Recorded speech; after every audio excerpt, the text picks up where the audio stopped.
Hello future miners, स्वागत है एक बार फिर से आपका आपके अपने यूट्यूब चैनल माइनिंग मिस्ट्री में। आज हम देखने जा रहे हैं रेगुलेशन नंबर 3। कल हमने रेगुलेशन नंबर 1 और 2 के सारे इंपॉर्टेंट एमसीक्यू को कवर कर दिया था। आज हम देखने जा रहे हैं रेगुलेशन नंबर 3 का एमसीक्यू, जो कि है नोटिस ऑफ ओपनिंग। ठीक है, उससे पहले यदि आप चैनल पर पहली बार आए हैं और यदि आपने अभी तक चैनल को सब्सक्राइब नहीं किया है तो आप हमारे चैनल को सब्सक्राइब कर दीजिए। यदि आप माइनिंग में बेसिक से एकदम नीचे से एकदम हाई लेवल तक, स्टैंडर्ड लेवल तक जाना चाहते हैं तो बिल्कुल आप हमारे चैनल को सब्सक्राइब करके रखिए। इस चैनल में हम आपको सीएमआर का पूरा सीरीज दे रहे हैं एमसीक्यू का, और साथ ही में एक्सटर्नल नॉलेज जो कि बेसिक से एकदम स्टार्टिंग से लेके हाई लेवल तक वो सीरीज चलेगा। ठीक है, वो एक्सटर्नल नॉलेज का, और ये तो जो एमसीक्यू चल रहा है सीएमआर का वो चलेगा ही। तो चलिए स्टार्ट करते हैं। आज कल हमने रेगुलेशन 1 और 2 कवर कर दिया था। मैं एक बार रिकॉल करा देता हूं। रेगुलेशन नंबर 1 था आपका short title commencement application and extent, और रेगुलेशन नंबर 2 है डेफिनेशन। रेगुलेशन नंबर 3 आज जो हम लोग कवर करने जा रहे हैं वो है रेगुलेशन नंबर 3 एमसीक्यू, जो कि है उसका टॉपिक नोटिस ऑफ ओपनिंग। ठीक है, मैं आपको टाइटल इसलिए बता रहा हूं क्योंकि टाइटल याद रखना भी बहुत जरूरी है, क्योंकि कभी कभी क्या होता है कि एग्जाम में जो क्वेश्चन पूछे जाते हैं वो डायरेक्ट टाइटल से ही पूछे जाते हैं। जैसे रेगुलेशन नंबर 1 में क्या है, जैसे आपको दे देगा कि नोटिस ऑफ ओपनिंग किस रेगुलेशन से रिलेटेड है, ऑप्शन कुछ कुछ दे देगा, तो इसीलिए आपको उस रेगुलेशन का टाइटल याद रखना बहुत ही ज़्यादा जरूरी है। तो चलिए स्टार्ट करते हैं। आज का हमारा रेगुलेशन जो है, जो हम कवर करने जा रहे हैं वो है एमसीक्यू रेगुलेशन नंबर 3 का नोटिस ऑफ ओपनिंग। ठीक है, चलिए स्टार्ट करते हैं।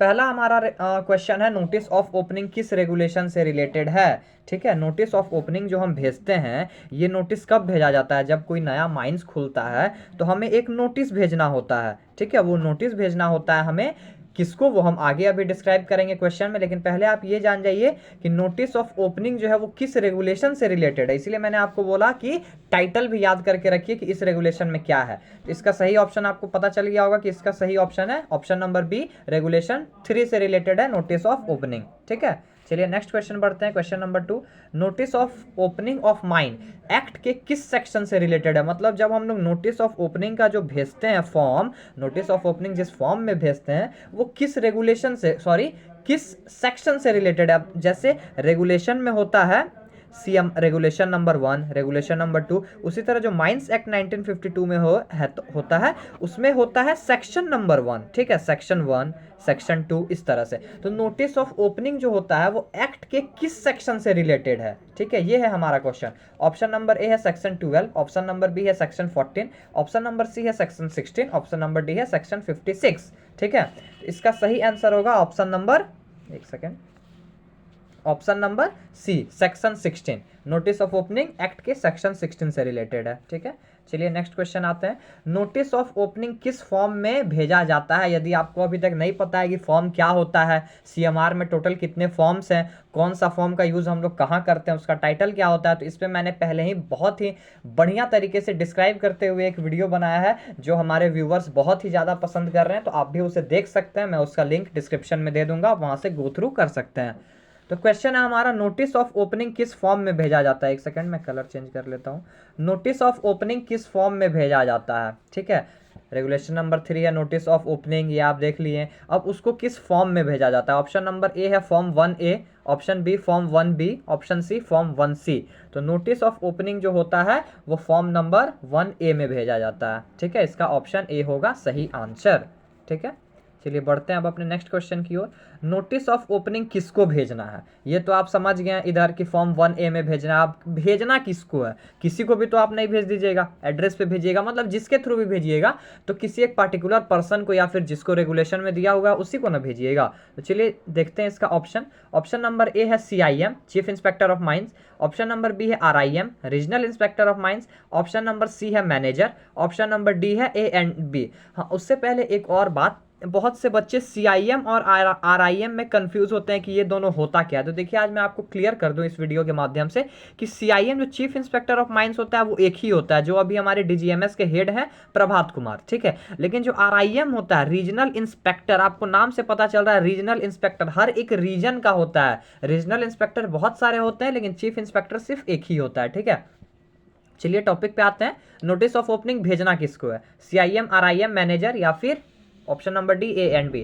तो इसका सही आंसर होगा ऑप्शन नंबर डी, दोनों को भेजना है, CIM को भी और RIM को भी भेजना है, ठीक है। और भी किसी को भेजा जाता है, लेकिन मैंने ऑप्शन में जानबूझ के कंफ्यूज करने के लिए मैनेजर दिया हूं, और इसका ऑप्शन होगा ए एंड बी, CIM और RIM, ऑप्शन के हिसाब से आपको देखना है, ठीक है। चलिए क्वेश्चन नंबर 5 देखते हैं। अगर माइन बाउंड्री में कोई चेंज होता है, ये क्वेश्चन को आप अच्छे से समझ लीजिएगा। आप माइंस के ओनर हैं, आप माइंस का एक प्लान बनवाएं जिसमें पूरा प्लान में था कि यहाँ बाउंड्री है, यहाँ फैन है, मतलब वॉट जो भी है वो सारा आप इंक्लूड करा दिए। एक साल बाद इन केस पता चला कि आपका माइन का बाउंड्री थोड़ा मतलब 5 किलोमीटर तक था, अब 6 किलोमीटर तक हो गया, ठीक है। तो उसका फिर से एक प्लान बनाना होगा कि पहले 5 था अब 6 हो गया, उस 6 में क्या क्या चेंज हुआ। तो वो जो हम लोग नया प्लान बनाएंगे वो कितने दिन के अंदर हमको क्या करना है, भेज देना है, ठीक है।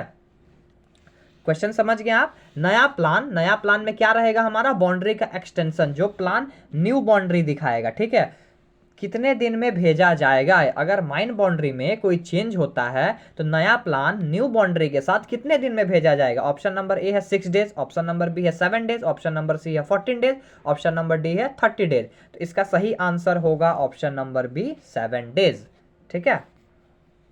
चलिए आगे बढ़ते हैं। Question number 6, notice of opening के साथ कौन कौन सा प्लान भेजेंगे। ये क्वेश्चन आप ध्यान से देखिएगा, आपको मैं हिंट दे दे रहा हूं। मैं जिस क्वेश्चन में ज्यादा ऑप्शन डालूंगा, 3 से ज्यादा, 4 5 6 7 जिसमें ऑप्शन डालूंगा, वो आप समझ जाइएगा कि ये क्वेश्चन मुझे भटकाने के लिए दिया जा रहा है, मुझे कंफ्यूज करने के लिए दिया जा रहा है। तो ये क्वेश्चन मैंने आपको कंफ्यूज करने के लिए दिया है, तो सोच समझ के इसका आंसर कीजिएगा, ठीक है। क्वेश्चन है नोटिस ऑफ ओपनिंग के साथ कौन कौन सा प्लान भेजेंगे। अब जैसे हम माइंस खोलने जा रहे हैं, नोटिस ऑफ ओपनिंग हम भेज दिए, फॉर्म 1A में भेज दिए, CI और RI को भेज दिए। अब उस नोटिस ऑफ ओपनिंग के साथ हम लोग को कुछ फॉर्म, हम लोग को नहीं, जो भेजता है उसको कुछ फॉर्म, कुछ प्लान भेजना पड़ता है। तो कौन कौन सा प्लान भेजेगा वो नोटिस ऑफ ओपनिंग के साथ। ऑप्शन नंबर ए है boundary of mine and shaft, option number B है opening of mine, option number C है ट्रांजैक्शन और revenue pillar, option number D है SMP का फुल फॉर्म होता है safety management plan, option number E है surface plan, option number F है ABC तीनों भेजेंगे, या फिर ऑप्शन नंबर जी ऑल, सारा भेजेंगे, ठीक है। तो इसका सही आंसर होगा ऑप्शन नंबर जी, सारा भेजेंगे। यदि आप सोच रहे थे कि सिर्फ A B और C भेजेंगे, boundary of mine and shaft, opening of mine और ट्रांजैक्शन, SMP और सरफेस प्लान नहीं भेजेंगे, तो बिल्कुल आप गलत है। SMP और सरफेस प्लान भी भेजना है। इसको मैं और अच्छे से डिस्क्राइब करूंगा नेक्स्ट क्वेश्चन में, 7वां 8वां क्वेश्चन में मैं इसको डिस्क्राइब करूंगा, वहां आप अच्छे से समझ लीजिएगा। इसका आंसर होगा ऑल, सभी प्लान को भेजना होता है, ठीक है। 7, हाँ, इस क्वेश्चन में मैं आपको अच्छे से उस क्वेश्चन से रिलेटेड एक चीज समझाता हूं। अगर कोई माइंस CMR 2017 आने से पहले खुला है, ठीक है, कोई अगर माइंस है जो नवंबर जब भी आया था CMR उसके पहले खुला है, CMR 2017 आने से पहले अगर कोई माइंस खुला है, उस माइंस का SMP और सरफेस फीचर प्लान कितने दिन के अंदर सबमिट कर देना है। अब जो पहले खुला वो लोगों को तो नहीं पता था कि हम लोग को सरफेस प्लान और SMP जमा करना है, क्योंकि ये 2017 के रेगुलेशन में आया। तो रेगुलेशन आने के बाद कितने दिन का वो लोग को टाइम दिया जाएगा कि भाई तुम लोग को अब पता चल गया, अब तुम लोग इतने दिन में सबमिट कर दो। तो इसका ऑप्शन है 1 year 3 month, 1 year 6 month, 1 year 2 month, 1 year 4 month. ये जो 1 ईयर है पहला, ये है आपका सरफेस प्लान का, नहीं ये है SMP का, सेफ्टी मैनेजमेंट प्लान का है। और इधर जो है 3 मंथ 6 मंथ 2 मंथ 4 मंथ, ये है आपका सरफेस प्लान का। इतने दिन में सरफेस प्लान करना है और इतने दिन में SMP करना है। तो अब आप बताइए इसका कौन सा ऑप्शन सही होगा। तो इसका ऑप्शन सही है क्वेश्चन नंबर 7 का ऑप्शन नंबर सी। एक साल के अंदर हम लोग को सरफेस फीचर SMP भेज देना होता है, सेफ्टी मैनेजमेंट प्लान, और सरफेस फीचर जो है वो विद इन 60 डेज। तो 60 डेज को मैं कन्वर्ट करके यहाँ पे 2 मंथ्स लिखा हूं, तो इसका ऑप्शन नंबर सी सही होगा, 1 ईयर 2 मंथ। अब इसका आप एक कंक्लूजन समझिए। जो माइंस CMR 2017 से पहले स्टार्ट हुआ है, वो स्टार्ट होने के, ये रेगुलेशन आने के, गैजेट में आने के, पब्लिश होने के 1 साल के अंदर SMP सबमिट करेगा और 2 महीना के अंदर सरफेस फीचर सबमिट करेगा। और यदि कोई माइंस 2017 रेगुलेशन आने के बाद खुलता है, तो वो जब खुलेगा तो उसको ये सारा form, boundary of mine, transaction, revenue pillar के साथ साथ SMP और सरफेस प्लान उसी टाइम भेजना होगा। उसको टाइम नहीं दिया जाएगा कि भाई अब तो रेगुलेशन आ गया है, तुमको जब पता है कि सरफेस प्लान और सरफेस प्लान और SMP भेजना है तो तुमको अभी तुरंत भेजना है, टाइम नहीं दिया जाएगा। वो टाइम उसके लिए दिया जा रहा है जो माइंस CMR 2017 से पहले खुला है, क्लियर है? अगर इस पे आपको कोई डाउट होगा तो मुझे आप कमेंट सेक्शन में इन्फॉर्म कीजिएगा। कमेंट सेक्शन में इन्फॉर्म नहीं कर पाते हैं तो मेरा अबाउट सेक्शन में मेरा इंस्टाग्राम का चैनल है, आप वहाँ पे मुझे मैसेज कर सकते हैं। ठीक है, 7 हो गया। अब आते हैं क्वेश्चन नंबर 8। जब कोई माइंस खुल चुका है तो उस माइंस के खोलने के डेट की सूचना ओनर, एजेंट और मैनेजर किसको देता है, किसके साथ डिस्कस करता है? माइंस खुल गया, अब उस माइंस का खुलने का जो एक्चुअल डेट है कि इस डेट को मेरा माइंस खुला है, ऑपरेशन स्टार्ट है इस डेट से, वो सूचना, वो डिस्कशन ओनर, एजेंट और मैनेजर किसके साथ करता है? ऑप्शन नंबर ए है CIM, option number B RIM, option number C DM मतलब district magistrate, option number D है ऑल। तो इसका सही आंसर होगा ऑप्शन नंबर डी, सबके साथ वो कम्युनिकेट करेगा उसका एक्चुअल डेट, ओनर, एजेंट और मैनेजर। चलिए आगे बढ़ते हैं। CMR रेगुलेशन नंबर 3 का ये लास्ट क्वेश्चन है। माइंस की actual date of opening CIM, RIM, DM को माइंस खुलने के कितने देर के अंदर बताई जाएगी? ये तो आपने अभी थोड़ी देर पहले देखा कि CIM, RIM और DM को बताना है, लेकिन कब? अभी आप खोल दिए, माइंस आपका स्टार्ट हो गया आज, तो अब कितने दिन के अंदर बता देना है? ऑप्शन नंबर ए है 7 डेज, एक second, 7 days, option number B है फोर्थविथ, ऑप्शन नंबर सी है 30 डेज, ऑप्शन नंबर डी है विद इन 1 ईयर। फोर्थविथ का मतलब होता है तत्काल, ठीक है, तुरंत। तो इसका सही ऑप्शन होगा ऑप्शन नंबर बी, फोर्थविथ। आपको फोर्थविथ कम्युनिकेट, फोर्थविथ डिस्कस करना है CIM, RIM और DM के साथ। ये कौन करेगा? ओनर, एजेंट और मैनेजर। नोटिस ऑफ ओपनिंग मतलब माइंस खुलने का एक्चुअल डेट। ठीक है, चलिए अब बढ़ते हैं हम लोग अपने नेक्स्ट रेगुलेशन की ओर, जो हमारा है रेगुलेशन नंबर 4, एनुअल रिटर्न। ठीक है, रेगुलेशन नंबर 3 था notice of opening, regulation number 4 है एनुअल रिटर्न। अब चलिए इसका कुछ MCQ सॉल्व करते हैं। और हाँ, और एक बात, मैं MCQ आपको सॉल्व करा दे रहा हूं तो आपको अब डिटेल से वो रेगुलेशन पढ़ने की जरूरत नहीं है, क्योंकि मैं बहुत ज़्यादा कोशिश कर रहा हूं कि उस रेगुलेशन से जितने भी MCQ बनते हैं, आइदर वो इजी हो, बहुत ज़्यादा इजी हो, या फिर बहुत ज़्यादा हार्ड हो, मैं सब कवर कर रहा हूं। अब कोई बोले कि इतना इजी क्वेश्चन बनाए जा रहे हैं, तो मैं इजी जानबूझ के बना रहा हूँ, इजी भी बना रहा हूँ और उसके साथ जितना डीप हो सके मैं उस क्वेश्चन के डीप में घुस के MCQ निकाल रहा हूँ। ठीक है, तो चलिए एनुअल रिटर्न क्या होता है ये आपको पता होगा, मैंने फॉर्म वाले वीडियो में बनाया कि एक पूरा 1 साल का डाटा, कितना कॉल निकला, अगर ओपन कास्ट है कितना OB निकला, सारा डाटा आपका इस बेंच से इतना, उस बेंच से इतना निकाला गया, मतलब इस सिम से इतना, उस सिम से इतना, मतलब टोटल एक एनुअल रिटर्न हम लोग बनाते हैं 1 साल का। तो वो एनुअल रिटर्न कब तक सबमिट कर देना, उसका एक डेट होगा ना, ये पिछला साल का एनुअल रिटर्न आपको, जैसे अभी चल रहा है 2023, तो 2022 का एनुअल रिटर्न आपको इस डेट तक सबमिट कर देना है।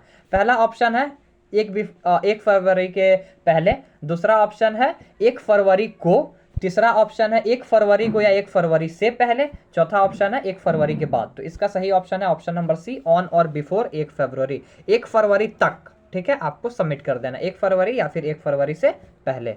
ठीक है, चलिए नेक्स्ट क्वेश्चन बढ़ते हैं। एनुअल रिटर्न भेजने की रिस्पॉन्सिबिलिटी किसकी है? ये इसलिए बना दिया गया क्योंकि माइंस में अब लड़े ना, ओनर बोलेगा एजेंट को भाई तुम भेज दो, एजेंट बोलेगा मैनेजर को तुम भेज दो, मैनेजर फिर ओनर को बोलेगा नहीं नहीं हम नहीं भेजेंगे, आप ही भेज दीजिए। तो इसीलिए ये रेगुलेशन में दे दिया गया है कि एनुअल रिटर्न भेजने की जो रिस्पॉन्सिबिलिटी है वो किसकी होती है। ऑप्शन नंबर ए है ओनर, एजेंट और मैनेजर, ऑप्शन नंबर बी है ओनर, ऑप्शन नंबर सी है मैनेजर, ऑप्शन नंबर डी है बोथ बी एंड सी, मतलब ओनर और मैनेजर की जिम्मेदारी होती है। तो इसका सही ऑप्शन होगा ऑप्शन नंबर ए, ओनर, एजेंट और मैनेजर, तीनों में से कोई भी एनुअल रिटर्न भेज सकता है, तीनों की ये जिम्मेदारी होती है। ठीक है, ऑप्शन नंबर 3, एनुअल रिटर्न भेजना किसको है? सारा फॉर्म, जो सारा चीज़ें जो हम लोग भेजते हैं वो किसी ना किसी को तो भेजेंगे ही, जैसे नोटिस ऑफ ओपनिंग CIM और RIM को भेज रहे थे, तो एनुअल रिटर्न किसको भेजेंगे? ऑप्शन नंबर ए है CIM, ऑप्शन नंबर बी है RIM, ऑप्शन नंबर सी है DM district magistrate, option number D है ऑल, सभी को। तो इसका आंसर होगा ऑप्शन नंबर डी, ऑल, सबको भेजेंगे। DM को भी भेजा जाता है, जो उस जिला का डिस्ट्रिक्ट मजिस्ट्रेट होता है उसको भी भेजा जाता है कि हमारे माइंड से ये निकला, इतना निकला, ये सारा चीज़ का डिटेल भेजा जाता है। चलिए आगे बढ़ते हैं। क्वेश्चन नंबर 4, एनुअल रिटर्न किस फॉर्म में भेजा जाता है? Form number 2, form number 3, form number 1, form number 4। ठीक है, तो इसका सही ऑप्शन होगा option number B, form number 3 में भेजा जाता है एनुअल रिटर्न। फॉर्म 1A आप देख लिए क्या भेजा जाता है, और फॉर्म 3 में भेजा जाता है एनुअल रिटर्न। ठीक है, आगे बढ़ते हैं।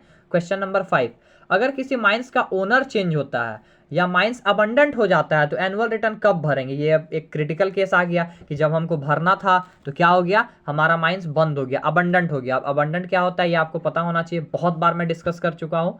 और यदि उस माइंस का ओनर भी चेंज हो गया तो अब आपको जो एनुअल रिटर्न है वो कितने दिन के अंदर भेजना है? ऑप्शन ए है within 60 days, option B है within 30 days, option C है within 90 days, option D है विद इन 7 डेज। तो इसका सही ऑप्शन है option number B within 30 days. Mines abandoned या फिर ओनर चेंज होने के 30 दिन के अंदर, आज बंद हुआ, आज मान के चलिए ओनर चेंज हो गया या फिर आज माइंस बंद हो गया, तो आज से 30 दिन के अंदर कभी भी आपको एनुअल रिटर्न भर देना है, 30 दिन से ज़्यादा नहीं होना चाहिए।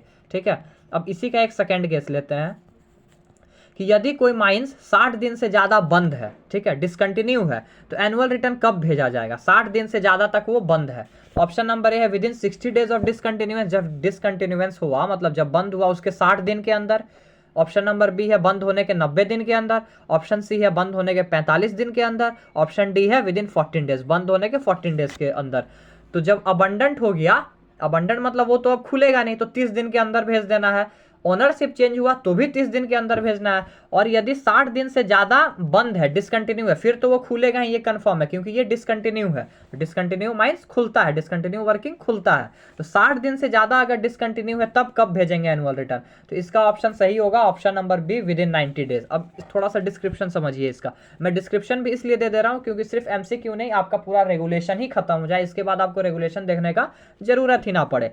तो ये जो 90 डेज है, अब देखिए माइंस आपका बंद है कितने दिन से? टोटल 60 दिन से बंद है, ये 60 दिन भी इंक्लूड होगा इस 90 डेज में, और प्लस 30 डेज, मतलब इस 30 दिन के अंदर आपको एनुअल रिटर्न भर देना है। ये 60 दिन तक तो आपका माइंस बंद था, देखिए क्वेश्चन में है 60 दिन, 60 दिन तक आपका माइंस बंद है, और 60 दिन वो इंक्लूड करके आने वाला जो 30 दिन है उसके 30 दिन के अंदर आपको एनुअल रिटर्न भर देना है। तो ये 60 डेज से बंद था और प्लस 30 दिन के अंदर भेज देना है, तो कितना हो गया? डिसकंटिन्यूएंस होने के 90 दिन के अंदर, जब भी बंद हुआ उसके 90 दिन के अंदर हमको एनुअल रिटर्न भर देना है। तो इसका ऑप्शन नंबर बी होगा सही आंसर।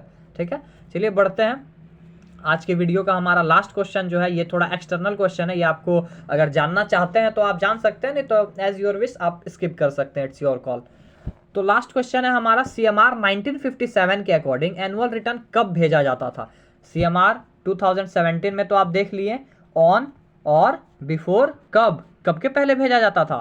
रिकॉल कीजिए, 1 फरवरी। ठीक है, 1 फरवरी के पहले हम लोग भेज देते थे। ठीक है, तो इसमें अब कब भेजते हैं?